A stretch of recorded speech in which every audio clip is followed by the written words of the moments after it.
بسم اللہ الرحمن الرحیم الحمد للہ والصلاۃ والسلام علی رسول اللہ۔ آج انشاءاللہ ہم ایک گیس میں سارا نظر کلاس میں اس کے دوران ڈسکس کریں گے اس کو اسی کوشچن آنسر سے شارٹ سیکشن دی گئی اس کے آنسر سے ذرا ڈسکس کریں گے تاکہ ہمیں اس طریقے سے سوالات آپ کے سامنے ہیں جو کہ آنسر سے آپ کو سمجھ میں آ جائے اور اس کو یاد بھی کر سکیں آسانی سے۔ آپ لوگوں کے پاس عام طور پر جو ہے اس وقت کلاس 9 کے لیے 2 سے 3 آپشن ہیں۔ ایک جو آپ کے 2 کے اندر آنسر ہیں کیونکہ عام طور پر اسکول کے اندر جو مارکنگ کروا دی جاتی ہے اس کے اندر وہ مارکنگ مطلب سے ہوتی ہے آپ اسے یاد کر سکتے ہیں جس کی وجہ تھوڑی سی مشکل ہوتی ہے۔ دوسرا آپشن آپ کے پاس ہے ریفرنس بکس کا ہے جو کہ ابھی پبلش ہوئی بھی ہے جیسے پروفیسر ماڈل کی ہے یا اس کا ایک جو اور ہے یا نوٹس بنے ہیں تو دوسرا آپشن ہے۔ تیسرا آپشن آپ کے ٹیچر کا لیکچر ہوتا ہے۔ ٹیچر کا لیکچر بیسیکلی وہی ایک چیزوں سے ملا ہوا ہوتا ہے نوٹس سے یا پھر بک سے اور باقی ایکسپیرینس کا تجربہ اور کی پڑھائی تو تینوں چیزوں میں سے جس کو آپ فالو کریں آپ اپنے آنسر سے لکھ سکتے ہیں۔ اس طرح جو آپ کے سامنے آنسرس ڈسکس کروا وہ بیسیکلی ایک تو پروفیسر ماڈل سے بھی ہے دوسرا بک سے بھی ہے دوسرا مسئلہ تھوڑا سا ایکسپیرینس بھی اس طرح کا ڈسکس کیا ہے تو اللہ پاک سبحانہ اللہ صحیح بات کہنے کی توفیق دے اور غلط بات کہنے سے بچائے جی بسم اللہ الرحمن الرحیم۔ آپ کا ایک پہلا سوال ہے اس میں سورت اور آیت کا مطلب بیان کریں۔ سورت اور آیت کا مطلب بیان کریں قرآن مجید کا چیپٹر ہے اس کے اندر پیج نمبر اگر پروفیسر ماڈل کو دیکھیں گے 10 ہے اور وہاں پر سوال پوچھا گیا بالکل اسی طریقے سے سورت اور آیت کا مطلب بیان کریں۔ سورت کسے کہتے ہیں بیسیکلی علامت کو کہتے ہیں نشانی کو کہتے ہیں اور سوری سورت کہتے ہیں ایک مکمل مضمون کو اور آیت کہتے ہیں نشانی کو ایک علامت کو۔ اب جیسے ہم کہتے ہیں سینٹینس ایک جملہ تو جملہ جہاں پر ختم ہوتا ہے بیسیکلی قرآن مجید کے اندر کے جملے باعتبار بات مکمل ہونے کی ایک آیت بن جاتا ہے اور پھر ایک موضوع اور ایک مضمون پر جب بہت ساری آیتیں جمع ہو جاتی ہیں تو پھر اس کو سورت کہتے ہیں۔ جیسے کہ سورۃ الفاتحہ اور اس میں الحمدللہ رب العالمین یہ ایک آیت ہے اور پوری 7 آیتیں ملا کر ایک سورت ہے کیونکہ یہ سب کی سب اللہ رب العزت کی تعریف اور انسان کی بندگی کسی مقصد کو بیان کر رہی ہے تو یہ پورے ایک موضوع کو بیان کر رہی ہے اللہ تعالیٰ کی باتوں کو اللہ تعالیٰ کے وعدے ہونے کو جس طرح سے سورت بن گئی اور اس کی تمام آیتیں مطلب ایک ایک دوسرا سینٹینس ہے وہ آیت ہے۔ دوسری علامت اس کے اندر یہ ہوتی ہے کہ ہر ایک آیت کا آخر میں ایک سرکل بنا ہوتا ہے مجھے جو ہمیں بتا رہا ہوتا ہے کہ اس سے پہلے والی ایک آیت ہے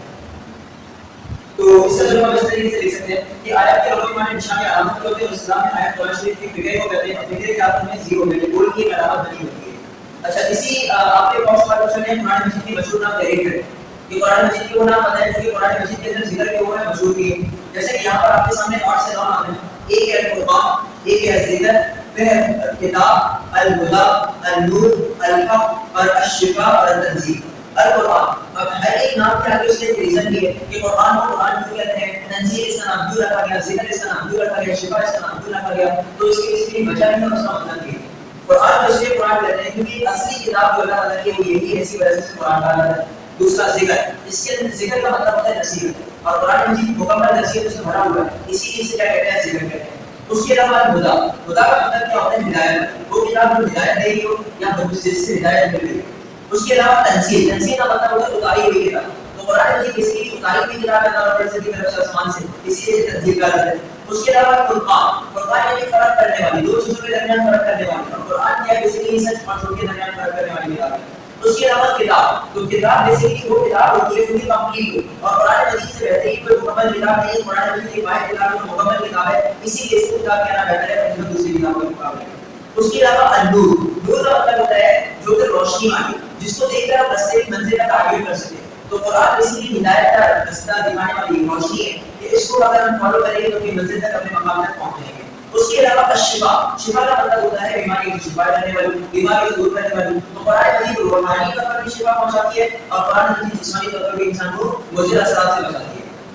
تو یہ دوسرا سوال ہے قرآن مجید کے مشہور نام اسی قرآن مجید سے متعلق تیسرا سوال ہے قرآن مجید کے فضائل کے متعلق کا مطلب 2 احادیث بیان کریں۔ اب 2 احادیث سے فیو من تعالی قرآن معلوم مختصر میں فرمایا کہ سے حدیث میں جو قرآن مجید سیکھا دوسروں کو بھی سکھائے۔ اس کے علاوہ رسول اللہ صلی اللہ علیہ وسلم نے ایک اور ارشاد ہے کہ میں تمہارے درمیان جو چیزیں چھوڑے جا رہا ہوں کہ جن پر عمل کرنے کے بعد کبھی تم گمراہ نہیں ہوگے ایک ہے قرآن دوسری ہے میری سنت جو دونوں ہرگز جدا نہیں ہوں گے جہاں تک کہ دونوں میرے پاس وقت موسم پر حاضر ہوں۔ اس کا مطلب یہ ہوا تھا اللہ آپ صلی اللہ علیہ وسلم فرمایا ہے کہ اللہ کی کتاب اور میری بات ان دونوں کو حاضر ہو ایک ایک ان میں سے کسی کو پکڑ کر دوسرے کو چھوڑ دینے والا بھی گمراہی کی طرف جا سکتا ہے۔ دونوں کو تھامنا بھی ضروری ہے اور جو کو تھامنے کا وہ سیدھا موسم پر میرے پاس ہی آئے گا کیونکہ یہ راستہ دکھائے گا اسے میرے پاس آنے کا اور جنت میں لے جانا ہے۔ اسی قرآن مجید سے چیپٹر سے ریلیٹڈ چھوٹا سوال ہے قرآن مجید کے حقوق اور آداب بیان کریں۔ دیکھو کیا محنت سے وہ کینڈیڈیٹ سے جو قرآن مجید سے ریلیٹڈ ہے. جیسے قرآن مجید پر جو ہم کو کیا ہے قرآن مجید کا ہم پر کیا ہوا ہے اس کو ایمان لے کر کیونکہ اللہ کی کتاب ہے ہمارے پاس ہے اس پر یقین کریں. اگر آپ اس پر یقین نہیں کریں گے تو اس سے آپ کو ادا کرنے والے نہیں ہوں گے. دوسرا قرآن مجید کو صرف پڑھنا نہیں پڑھ کر سمجھنا بھی اس پر غور فکر بھی کرنا ہے. تیسرا جب قرآن مجید کو پڑھنا ہے تو باوضو ہو کر پڑھنا ہے بنا وضو نہ پڑھنا. احتیاط کریں کہ قرآن مجید کو جب پڑھیں تو وضو آپ کا ہو. ہاں اگر ہاتھ لگانے کی بات ہے تو وضو کرنا لازمی ہے لیکن اگر آپ وضو کر کے نہیں پڑھتے تو گناہ گار نہیں ہوں گے بار بار آپ استعمال کی غلطی کرنے والے ہوں گے. چوتھا جو آپ کیا ہے قرآن مجید کو پڑھنے کے بعد اس پر عمل نہیں کرنا اپنی زندگی میں نہیں کرنا. پانچواں آپ کے قرآن مجید کی تعلیم کو دوسروں تک پہنچانا دوسروں کو بھی بتانا. خود سیکھ لیا کافی نہیں خود سیکھنے کے بعد دوسروں کو سکھانا. چھٹے نمبر پر ہے قرآن مجید کے نظام کو انفرادی اور اجتماعی سطح پر عام کرنا. کیا مطلب قرآن مجید کے نظام کو انفرادی اور اجتماعی سطح پر عام کرنے کا مطلب یہ ہوا کہ خود بھی قرآن مجید پر عمل کرو اور آپ اپنے اڑوس پڑوس کے دوسرے لوگوں کو بھی کیا کرو بتاؤ تاکہ ان کو بھی اسی طرح سے آگاہی ملے اور یہ جو قرآن مجید کی تعلیم ہے صرف آپ تک محدود نہ ہو سب تک اس کا فائدہ مل جائے. تو یہاں پر آپ ایک چیپٹر مکمل ہو گیا اس سے چار ریلیٹڈ ہے اور ضروری ہے.